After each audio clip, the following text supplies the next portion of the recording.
Next, we're going to be watching Bloodborne review, Defeat Gods, Doll Waifu Simulator by Max0r. Make sure to like, comment, and subscribe for him.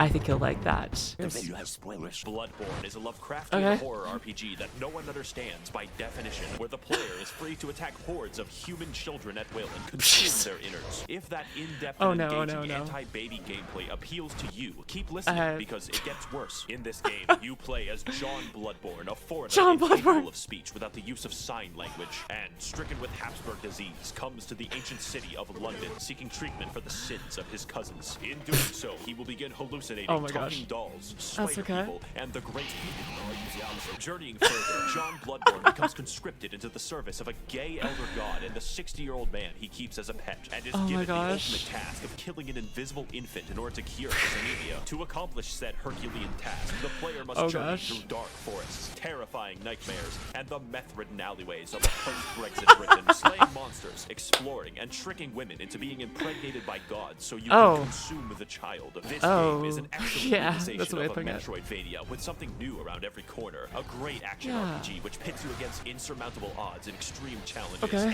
has a gripping story and lore about discovering the eldritch truth. So also, if you can, play like the doll is so cute. I love the doll so much.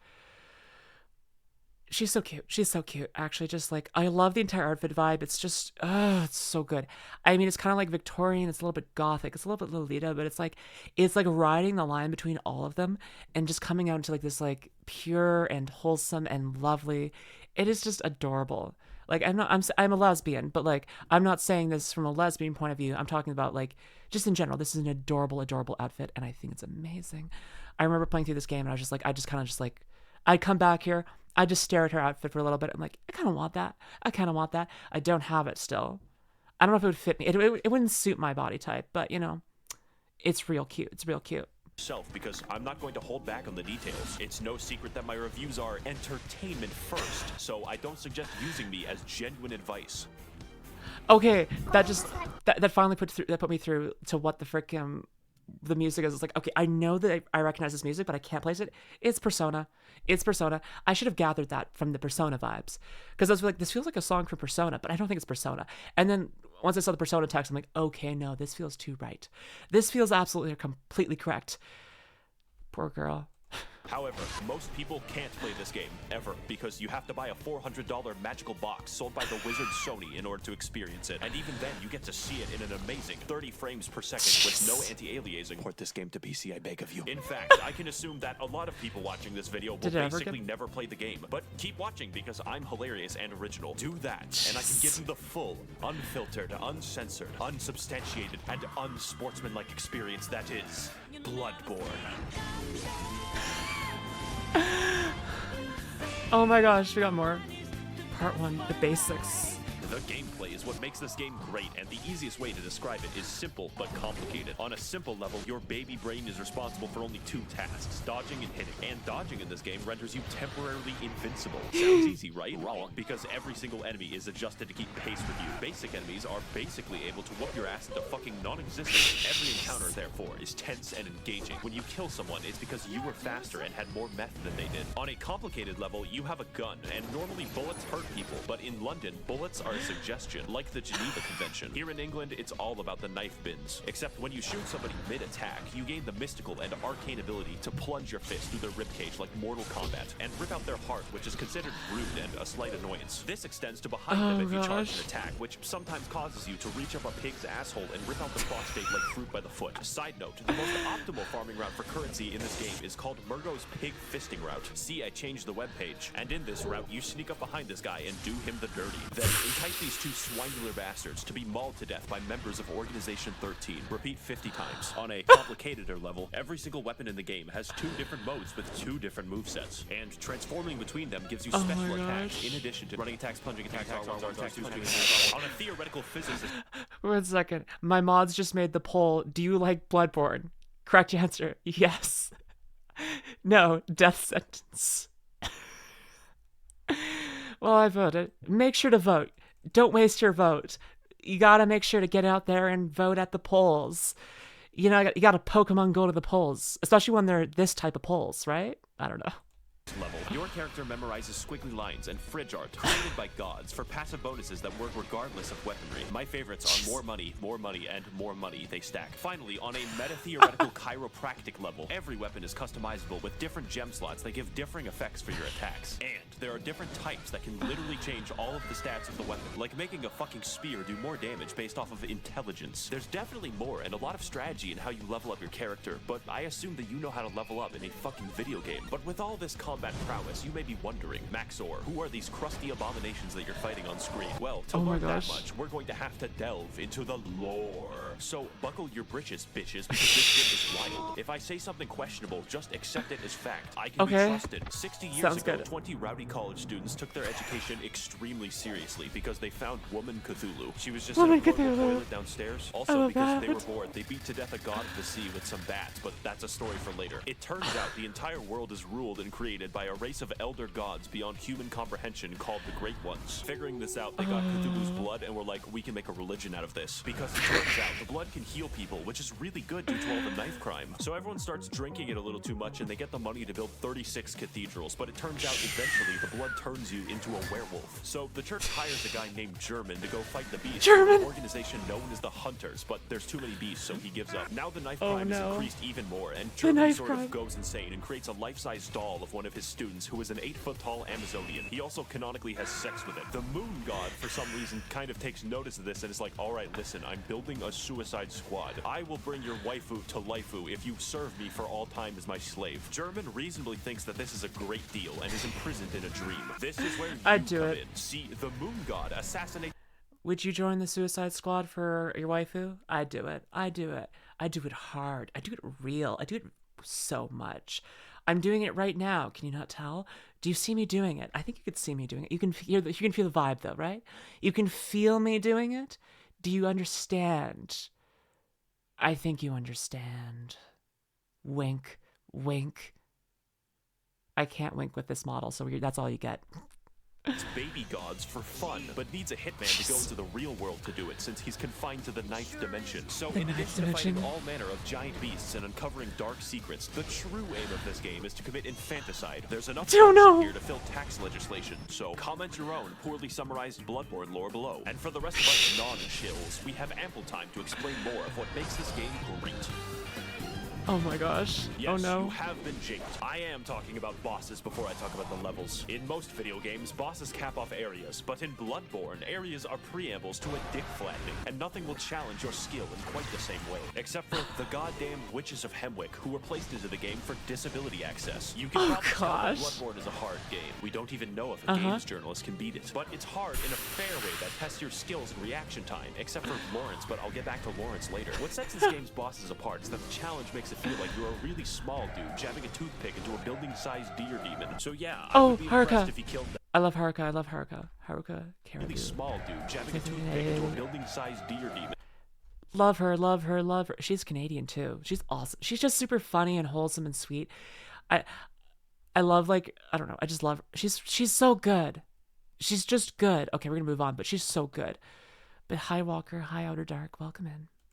So yeah, I would be impressed if he killed that. But not only that, unlike Dark Souls, every single boss reacts meaningfully to how you attack them. Large beasts can have their bones cracked and their tendons wound into a slinky. Bone boys can be knocked over and have their marrow shipped. And human enemies will wince and recoil when they see your height difference. As well, every boss punishes you for cowardice and actively discourages backpedaling with their forward momentum, causing every fight to be an elaborate dance with a thrilling back and forth. Unless you're fighting Rom, who is the really hungry caterpillar if he had a legion of arachnid slaves who threw their heads underground like ostriches. We don't talk about him. And while we're on the subject of bad bosses, this motherfucker, let me tell you something. The humanoid bosses in this game are paradoxically the most dangerous. But Mikolash is a psychological hazard that will hurt you personally. This boss literally feels like cut content because the fight centers around chasing him, and his direction depends on RNG, making him an actual speedrun killer. When you corner him, he uses one attack, and then you chase him again, where he gains the power to insta-kill you. God forbid you're hit by it, because that's 10 minutes gone. Here's a tip. Save up 10 10 poison knives and steal from your family if you must. Then wait until he jumps down this hole, poison him repeatedly, and watch him spaz the fuck out until death. You will thank me. But as a result of everyone who isn't Miko shit, conquering a boss in this game is absolutely rewarding on a level that other games cannot match. It's only because the odds are stacked against you in ways that don't feel bullshit most of the time that conquering them is the main reason I play, and their fights are undoubtedly the best I've ever done at video games. But that isn't most of the time in the game. In fact, a lot of your time is spent exploring the areas, so let's get into that. Lesson 1 in area design. Where the fuck am I going? Exploration is the name of the game, except it's called Bloodborne. Only this time, you don't bring smallpox and kill 20 million people. My lesbian brain, every time there's a cute girl on screen, I'm like, oh, I'm interested. I'm interested even more than I was before. Oh gosh. A solid 10 this time, because the main enemies in this game are British townspeople. It's how the developers made sure you didn't feel bad about killing them. The plague of beasts infecting London causes people's teeth to become beast-like, makes you aggressive at night, and slurs your speech. So it's up to you to stop them, as a hunter should. If you don't look up where to go next in this game, good fucking luck. People get lost all the time. Get used to it. This game doesn't do exploration like, oh look, there's loot in this hallway. I did have to look up for like guides a bunch of times while I was playing this game because I got so freaking lost all the time. Dopamine's gonna go crazy. That's baby shit. This is daddy's exploration, where you find a route back to a place you were in 10 hours ago. And I hope you weren't expecting a mini-map, or any map. Every single hallway is a rabbit hole of discovery, and your hand isn't held. Case in point, Cathedral Ward is a level, but feels like a hub area because it connects to fucking everything. And where you start the game is in the middle of a loop-de-loop involving torturous experimentation. Just look at the fucking map of this game. Everything overlaps. And yes, there is a level called Nightmare Lecture Hall, and no, it does not connect to the Altar of Despair, although you would think that. Fittingly, the lecture hall is the smallest area, and more fittingly, 90% of the combat is graduates throwing cum at you. The game also has 2 completely secret areas that you would not find. I mean, that's the classic college experience. I have a master's degree in it. Yeah, it sucked. Dorm life was creepy. I didn't like it. I got out of the dream. It's my dream. It depends on what you mean by that, but maybe, Walker, maybe it mean, I don't know. If we could get kind of the co-ed dorms, I got the heck out of that as quickly as humanly possible. Yeah, not fun. Also the descent of weed constantly. Honestly, I couldn't get it out of my nose for a while. Anyhoozles. Without the internet. I would tell you how to enter, but I don't want to do calculus. And what you get at the end? Upper Cathedral Ward is legitimately a horror area in a game loved for its combat, because it's filled with enemies who act out my greatest fears. Stealing currency permanently gives me fucking chills every time I talk about it. Castle Canehurst is proof that From Software hates us all, since the best area in the entire game requires you to go to the Field of Corn in Ohio and trek down Waldo. But it's worth it to invade the house of that parasitic queen dwelling in her demented castle, so that she may feel the wrath of the proletariat. All we have to do is kill Prince Philip, who guards the way as an eternal lich. On top of this, there are numerous NPCs and NPC quest lines spread throughout the world, all with a series of interactions with each other depending on location and timing. For instance, you could direct nuns, prostitutes, and Prince Philip to a church run by a lonely black sludge, then perform enough blood transfusions to send the nun into a yandere rage. Or you could direct them to the nice woman who runs the clinic down the street, who only wants to help and assist others. Then take a strange path through the forest and into her clinic to discover that she has been experimenting on all of them in order to create the Blue Man Group. And if you want, you can take the umbilical cord away from her schizophrenic ass and eat it. The sky's the limit in Bloodborne questlines. And you know what my favorite questline is? The one where you descend into literal hell, complete with eternal punishment, insanity, and femboy fishing, the scariest of them all. I'm of course talking about the DLC, the only DLC for this game. And if you play through Bloodborne, you have to play through the DLC. I'm not giving you a fucking choice. So to learn why, you should play the best expansion ever made since Spore Galactic Adventures.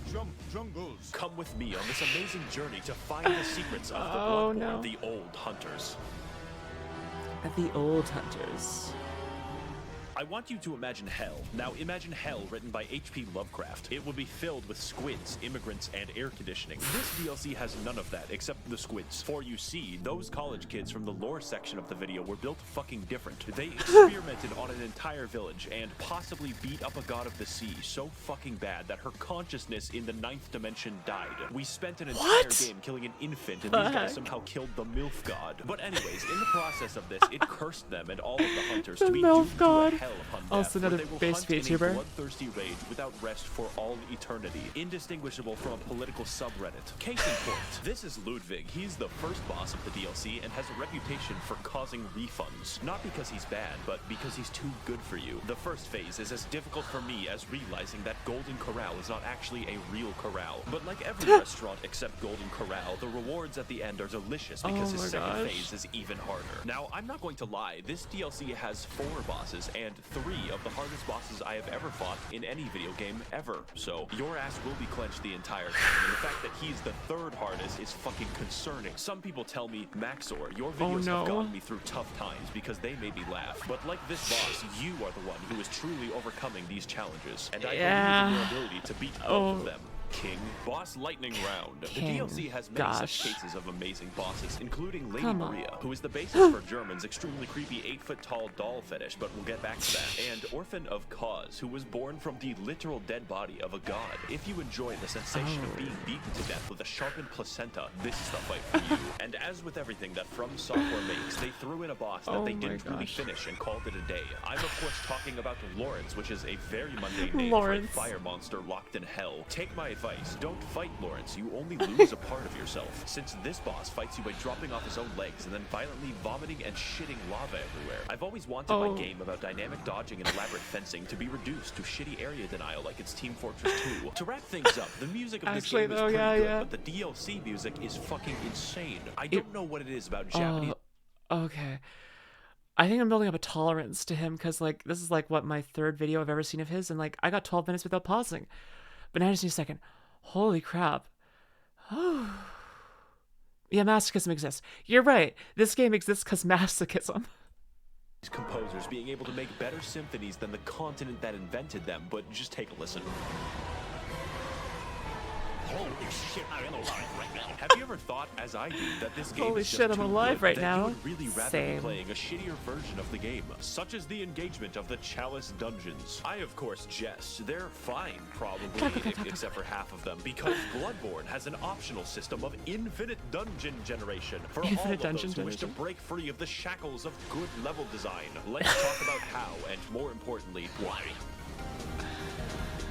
First of all, Bloodborne has a system of dungeons that everyone shares and dungeons that are random. For my footage, I played the shared dungeons that you can be guaranteed the pain you witness on screen is mandatory. One of the biggest strengths of Bloodborne is the ability to have interesting and challenging enemy... I feel like this video I'm having more and more trouble, like, saying anything. I'm just, like, the other ones were overwhelming to the point where my brain dissociated and started doing other things. This one is, like, overwhelming and all-consuming. Like, I feel like I'm part of Bloodborne. Oh no. Oh no. I look down at my hands. I see a grotesque, hideous creature growing out of them. What have I become? What has Max0r done to me? Has he consumed my soul? Replaced me with Bloodborne? Say it so. Say it. Where is my nice flesh? My human flesh? My lovely, lovely lady flesh? Is it gone forever? The only way to find out is to keep watching.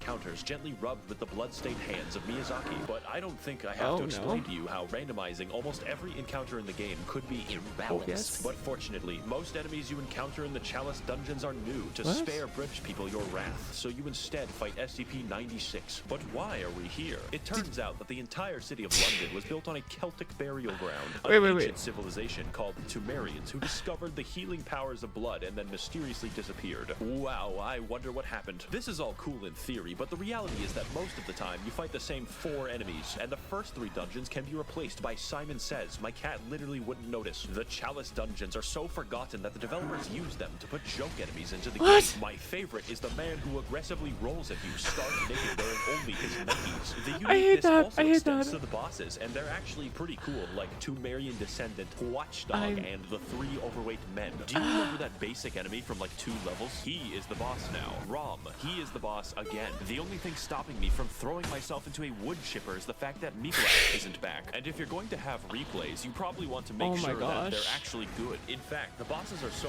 fucking imbalanced that the Watchdog fight is primarily comprised of instant kill attacks. I beat Sekiro backwards on a keyboard, and this shit is too fucking much. Now, normally that would be all. Oh my gosh, it's Sekiro. I have not played Sekiro. What the heck? There's a much darker syndicate lying just below.